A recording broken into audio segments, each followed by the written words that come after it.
Hello again, and welcome to a financial thought leadership podcast, Banking on Experience, sponsored by CRMNEXT, the banking CRM, where we simplify work, drive growth, and deliver on experience. This podcast is meant to empower individuals working in the financial industry with stories, experiences, and knowledge straight from the source. Please take a moment to rate, review, and subscribe on your favorite podcast platform, and stay tuned for an awesome show.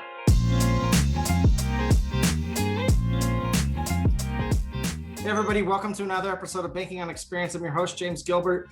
I'm joined today by Tom Millon. Tom, welcome to the show. Can you tell the audience a little bit about who you are and about yourself? Great, thanks, James, and thanks for having me. I look forward to our conversation. My name is Tom Millon. I am the CEO of Computershare Loan Services, and we are the mortgage division of a global company called Computershare.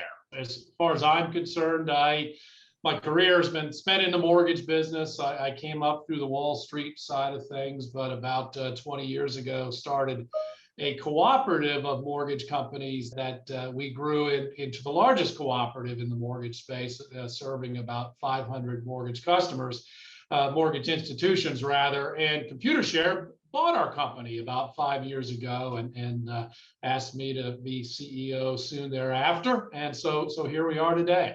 So Tom, one of the things that we were trying to come up with is like a topic that we could kind of figure out. So today we're actually going to be talking about what the future of mortgage and lending look like, and then how to improve kind of the technology gap that exists there.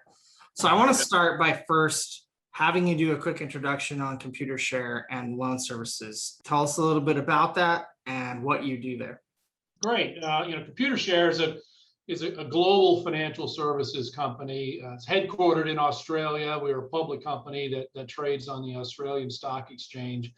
Computershare, services, thousands and thousands of customers all around the world in various ways. One side of Computershare, for example, deals with stock transactions like dividends and mergers and acquisitions and consolidations and that sort of thing.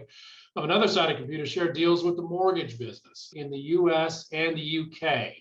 I'm primarily concerned with our business in the US, and we touch the mortgage business in two primary ways. One, we provide services to the origination side of the mortgage business. So when someone looks to buy a home or refinance, a mortgage they currently have on their current home, we get involved in servicing parts of that transaction and streamlining the origination process. Another big part of our business is servicing mortgage loans once they're created. When a borrower makes mortgage payments or pays property taxes or insurance on their home, we're involved, in providing those kinds of services to a borrower, helping them with those transactions. And we're, if you add it all together, we rank in the top 20, mortgage services providers in the U.S., which means we're a pretty big organization. On the servicing side, for example, we touch, almost about 700,000 borrowers on a monthly basis. Love it. It's interesting because I've gone through. This is now the third house that I bought in my lifetime. And every single one, you work with a company to do the mortgage, and then eventually, almost every time, it's been then transferred over to a servicing organization like you guys do. So I'm very familiar with that process. As are we all. Yeah, exactly. You almost have to expect it. So let's get into a little bit of the topic now. I'd like for you to, when it comes to technology, just in general, tell me why you're so passionate about technology in general when it comes to this particular topic. I mentioned we touch almost 700,000 mortgage borrowers on a monthly basis. The number's probably bigger than that. It's a big number. In providing great customer service to those borrowers is paramount for us. And technology enables that. We provide great service. The customers are happy. We all do well. And without technology, we couldn't do it. We interact with those customers. We report to them and about them. We manage them. It's the old saying, if you can't measure it, you can't manage it. Well, technology helps certainly to measure our interaction with borrowers, manage for the better, and to communicate, which results in just better customer outcomes throughout. So that's where technology really the rubber hits the road for us. I couldn't agree more. I've spent a lot of time in the customer experience space, and the technology I think sometimes gets a bad rap because it's almost seen as sometimes like it creates silos or can create different friction points within the experience. And I think you brought up a really, really good point. We also have to weigh it against why we brought it on to begin with. Why we bring technology on to begin with is because naturally we're trying to solve something that either our staff or humans just in general are not able to do. And I think the technology and the passion behind it and making such a big impact on the experience is all related to solving that gap between humans and technology and making sure that there's good synergy between both. Sure. And, one example of that, when the pandemic hit, a lot of borrowers were very concerned about their mortgages and their ability to pay those mortgages and what alternatives they might have if God forbid, they weren't able to pay. And so incoming, inquiries into our call centers, increased by several orders of magnitude as the pandemic started to unfold. And through technology, we handled this huge increase in those customer inquiries without adding a single employee. It was texting and various forms of messaging and just solutions that could be found, through the web via technology. And so again, I think, our interaction with customers exploded and was made very efficient through the use of technology. And that's just one example of how we use tech. You've kind of been touching a little bit on this, but I want to kind of double down on it. And that's how technology can empower growth. So what are some things that you think loan services can do today to ensure their technology grows with them? Well, it's about making all of the little processes that are involved in a mortgage simpler, more transparent, more efficient. Mortgage, frankly, is simple in concept. You borrow some money and you pay it back. But gosh, in reality, just so many moving parts, it gets to be overwhelming. And there are a lot of opportunities for tech in the mortgage business because we used to kid around that the industry was operating in the 1980s, and now I think it's up to about the 1990s, and here we are in 2021. So there's a lot of room left for improvement with sort of automating all of these processes that frankly can be replicated.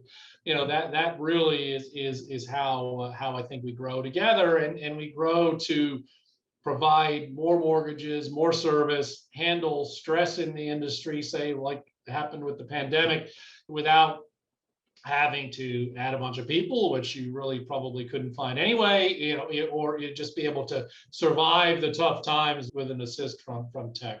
I'm curious, as a consumer and somebody who's gone through some mortgages in the past, I'm curious from my perspective, some of the pain that I've dealt with when I'm going through a mortgage process is getting all of the documentation to them, feeling like what I'm sending them is being done in a secured way. I'm sure that is not uncommon for others.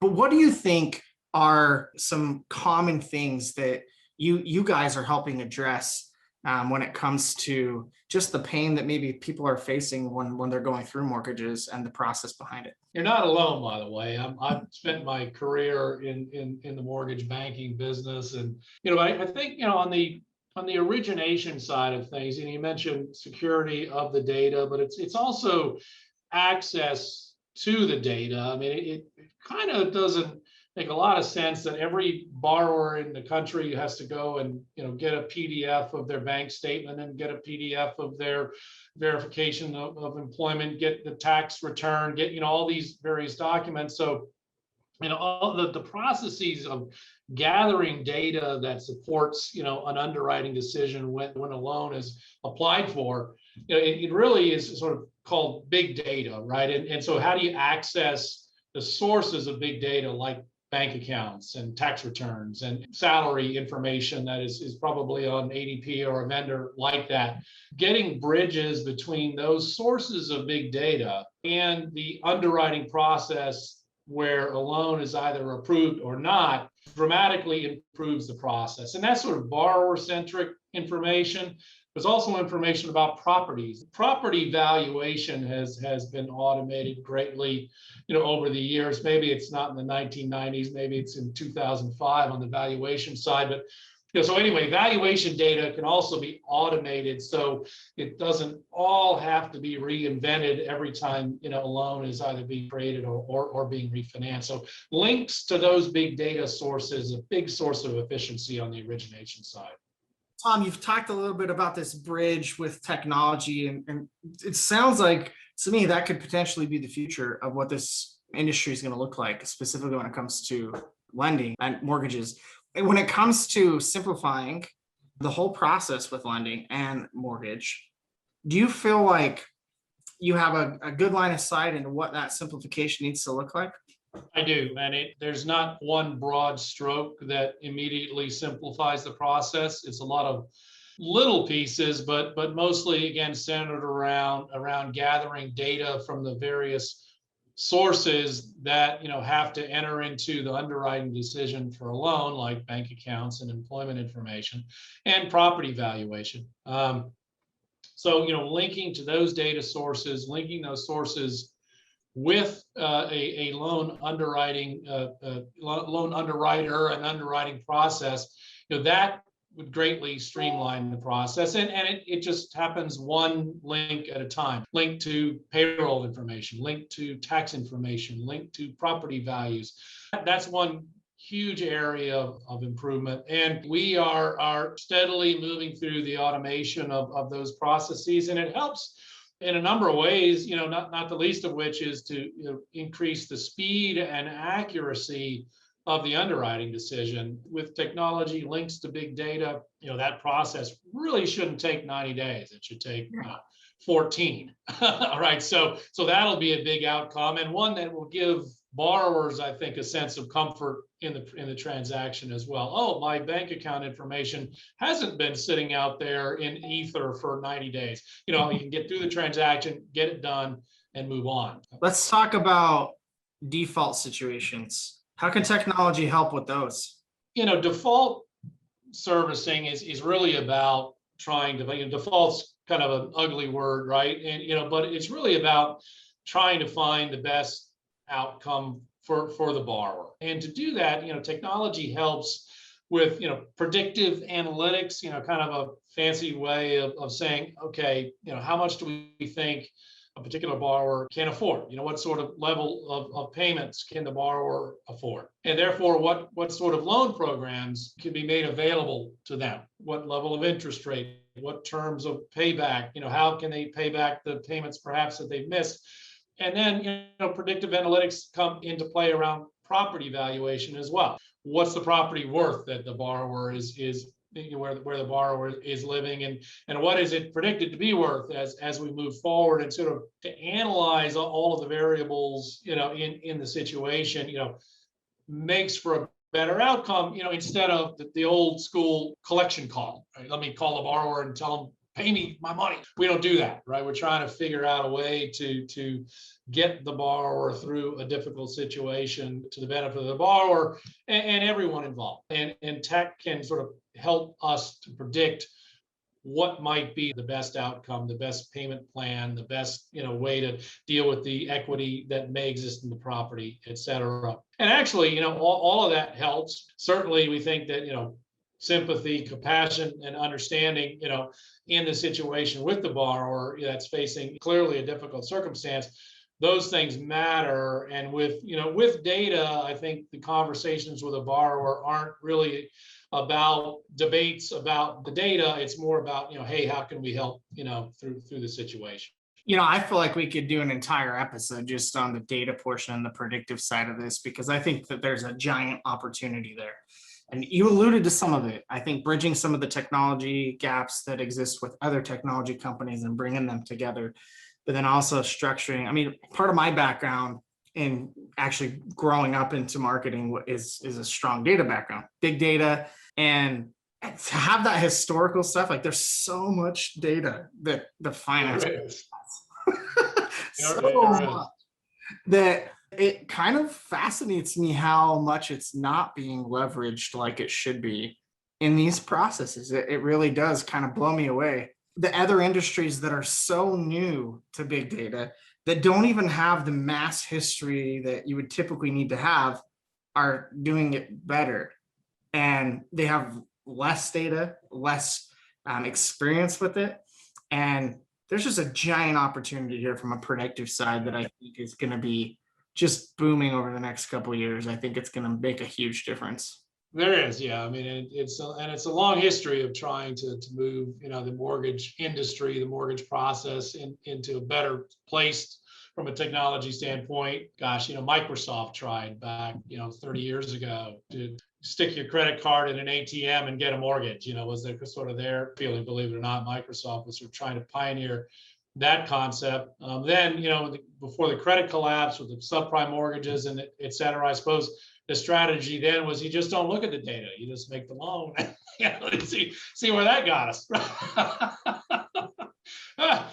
Us being the mortgage lending business, I suppose. But then since then, the government agencies, Fannie Mae, Freddie Mac, they came out with something called day one certainty, which is sort of an incremental process towards big data sourcing, where the loan underwriters would have day one certainty because the first day the loan was applied for, their banking information was there and property valuation information was there. And some large originators in the mortgage space have adopted that day one certainty program to great success. And so we're taking these steps forward. So I'm optimistic about the industry. And at Computershare specifically, we think of ourselves as being on the forefront of technology and innovation. And so, we're just excited about the future and making things better, faster, and more customer service oriented. No doubt, with leaders like you at the helm, we're in for a treat for the future. So, I want to thank you for spending some time with us today on the podcast. We're at time, so I'd love for you to tell the audience where they can learn more from you and Computershare. Send me an email anytime, tom.millon, M-I-L-L-O-N, tom.millon@computershare.com, or, find us on the web at computershare.com, and would love to interact and provide help if we can. Tom, thank you so much for joining us on this episode of Banking on Experience. We appreciate it.